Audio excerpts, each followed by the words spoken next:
Мен Тайлак батырга Ажыбок түздүм. Аты Тайлак, заты адам. 19-кылымда күрөшкө чыккан.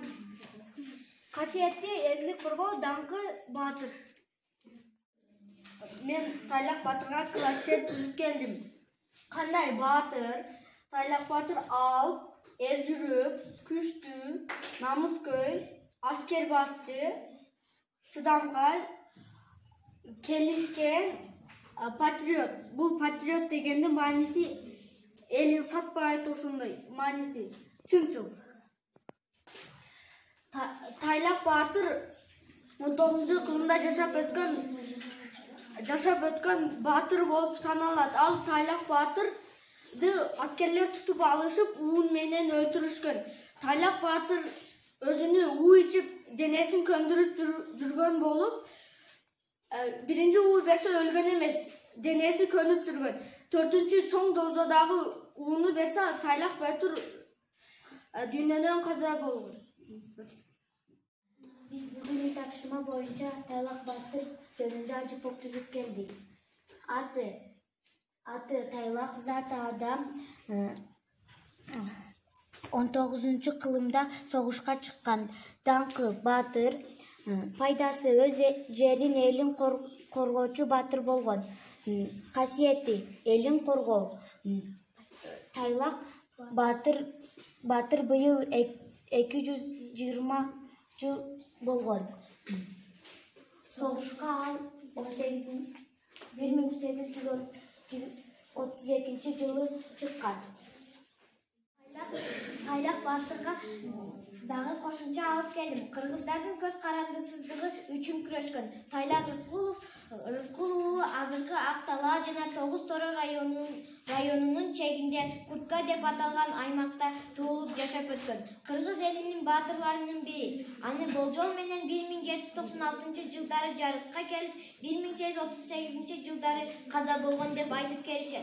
19-кылымдын биринчи жарымындагы кыргыз элинин көз карандысыздык үчүн болгон кыймылынын ири өкүлү. 20 жылдык милдет. 20 жылга чукул аскердик жана баатырдык башчылык турмушуна борбордук Тянь-Шандын жердеп турган кыргыздары сырткы душмандарынын басып алуусунан коргоп келген. Ал кездери ички аймактыкта мамилелери сырттагы коркунуч Кокон хандыгы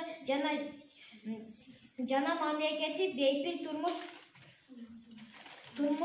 турмуш менен эркиндикти колдоп талышып турган. Кокон хандыгы жай бербеген Тайлак. Кокон хандыгы Тянь-Шандын аймагындагы кыргыздардын кыңк дедирбей кармап туруу үчүн Ак-Талаанын Куртка өрөөнүн сепил куруп, миңдеген ашык сарбаздын күчү менен элди эзип турган. Наарындыктар Кокондун эзүүсүнө каршы биринчи күрөшүүнү 1832 жылы Тайлак жана бир тууганы Атантайдын жетекчилиги менен жасайт. Бирок ал ийгиликсиз аяктайт. Тайлак кайрадан кол курап, Курткадагы сарбаздарга тынчтык бербей, эркин көнгөн эл ордо баш ийген эмес. Кокон хандыгынын Мадали хан жай бербеген Тайлакты туткундоо үчүн арак башында турган аскер кылып жиберишет. Чоң салы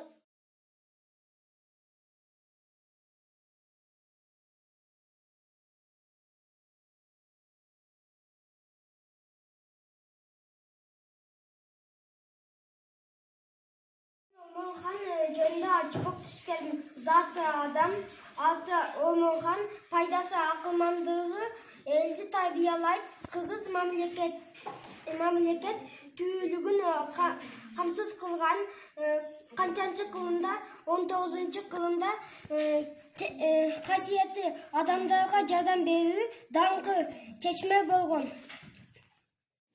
Мен Ормон боюнча Ажыбок түзүп келдим. Аты Ормон, заты адам, канчанчы кылымда, 19-кылымда кыргыздан чыккан, даңкы чечмер болгон, пайдасы акылмандыгы, кыргыз мамлекеттүүлүгүн камсыз кылган, касиети адамдарга жардам берүү. Мен үй тапшырмага көрө Алымбек Таткага класстар түздүм. Алымбек Татка баатыр, эр жүрөк, энесиге борикер болду. жылда төрөлгөн, 19-кылымда жашаган атактуу инсан. Дан Алымбек татка жөнүндө бир окуя айтайын. Алымбек татка Курманжан татканын үйүгө алып келгенде энеси аны сынайын деп эч бир оокат бербейт. Ага эсе Алымбек татка эч нерсе кылган жок. Энеси айтты: "Мен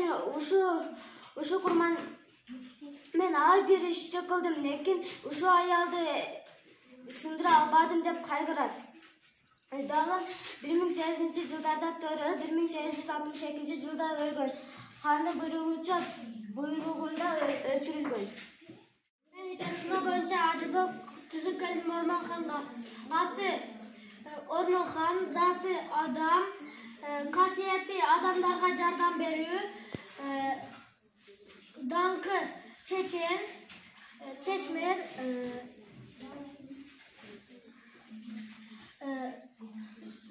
канчанчы жылы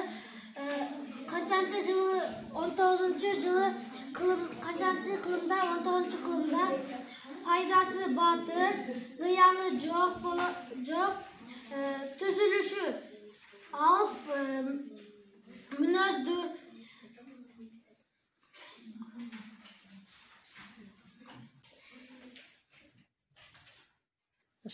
максаты адамдарга жардам берүү, өңү кара тору. Ормонхан боюнча маалыматтарды алып келдим. Ормонхан Ниязбек уулу 19-кылымдагы кыргыз элинен чыккан улуу адамы.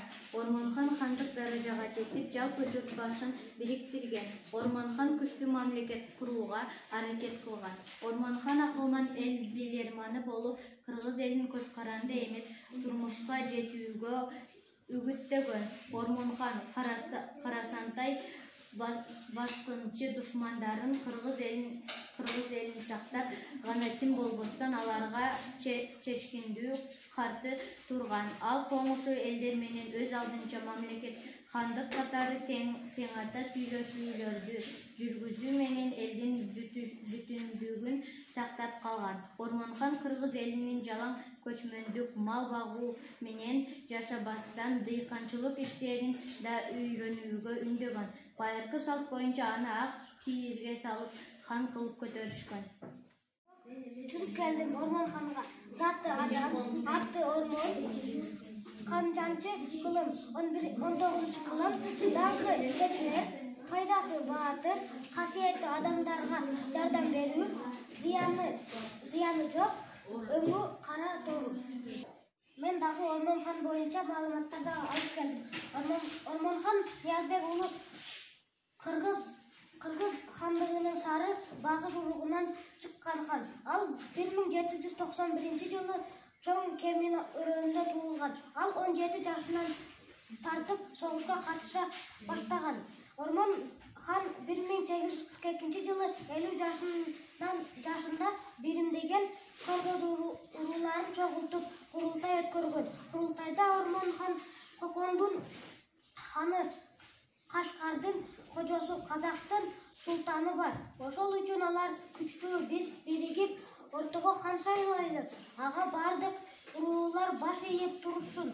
Ошондо гана биз бекем мамлекетте барабыз. Алар Ормонду хан кылышты. Ормон хан болуп турган упагында кыз ала качууга 40, ал эми киши өлтүрүүгө 150 жылкы айып болгон.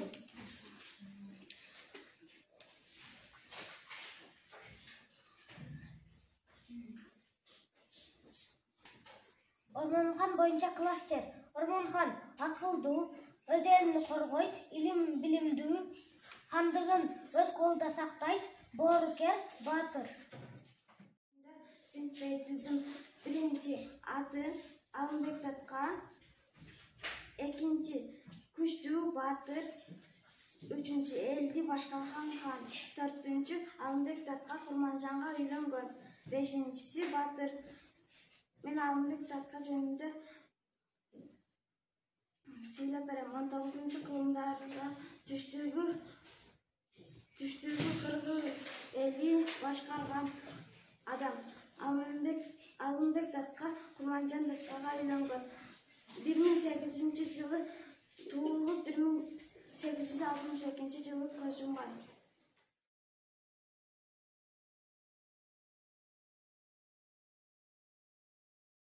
Мен Айкөр Манаска сынтен түздүм. Манас батыр, ал күчтүү, эрктүү, элин жерин коргогон, жанын берген, күчтүү. Батырлардын батыры, акылдуу, билимдүү.